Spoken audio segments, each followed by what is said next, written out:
आज हम जो लोग सिविल जज छत्तीसगढ़ की मुख्य परीक्षा हुई थी उसके जो जजमेंट राइटिंग थे उसको लेके कुछ डाउट्स है, उस पर हम लोग डिस्कस करते हैं। पहला जो सिविल केस था उसमें डिक्लेरेटिव सूट की बात की गई है।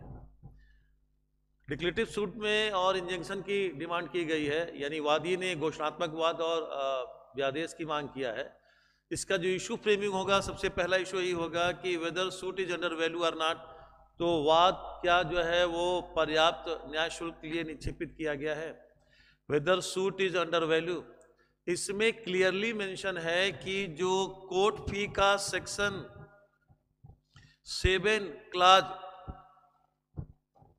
4D है, उसमें जो भी प्लेंटिव ने असेसमेंट किया है 19,500 रुपीज, इसी के बिहाफ पे हम सूट को कोर्ट फी डिसाइड करेंगे और ये डिक्री हो जाएगा प्लेंटिव के फेवर में। दैट मीन्स कि इशू नंबर 1 इज प्रूफ, पहला इशू प्रूफ हो जाएगा। दूसरा है whether plaintiff is the owner or not, plaintiff is owner of the suit property, क्या वादी वाद संपत्ति का मालिक है। तो इसमें भी क्लियर कॉन्सेप्ट है कि प्लेंटिव ने कोई टाइटल डॉक्यूमेंट प्रस्तुत नहीं किया है, प्लेंटिव ने कोई उस प्रॉपर्टी के टाइटल को लेकर डॉक्यूमेंट प्रस्तुत नहीं किया है, लेकिन डिफेंडेंट ने भी कोई टाइटल का डॉक्यूमेंट प्रोड्यूस नहीं किया है।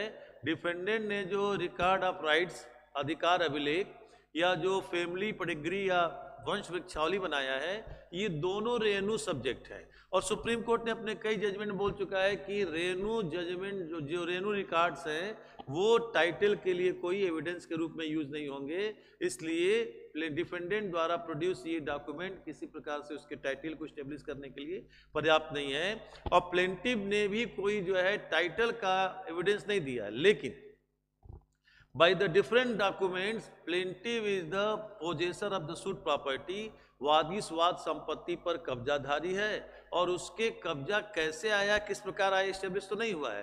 एट प्रेजेंट टाइम प्लेंटिव जो है पोजेसर है और डिफेंडेंट उसके पोजेशन को इलीगल प्रूफ नहीं कर पाया है, इसलिए बीएसए के सेक्शन 113 के आधार पे हम ये प्रिजम्पशन डेवलप करते हैं कि पोजेसर ही ओनर है, इसलिए वो उसका ओनरशिप डिसाइड हो जाएगा। तो कोर्ट जो है उसके ओनरशिप को मान लेती है on behalf of the position, ये एक प्रिजम्पशन है। तीसरा सूट डिक्लेरेशन का है, जब पोजीशन क्लियर हो गया है कि वो उसका पोजेसर है और उस पोजीशन के आधार पे वो ओनर है, इसलिए अंडर सेक्शन 34 ऑफ एसआरए उसको अपने जो है डिक्लेरेशन को कराने का अधिकार है। तो इस प्रकार से प्लेंटिव को डिक्लेरेशन का भी डिग्री प्राप्त हो जाएगा। और जब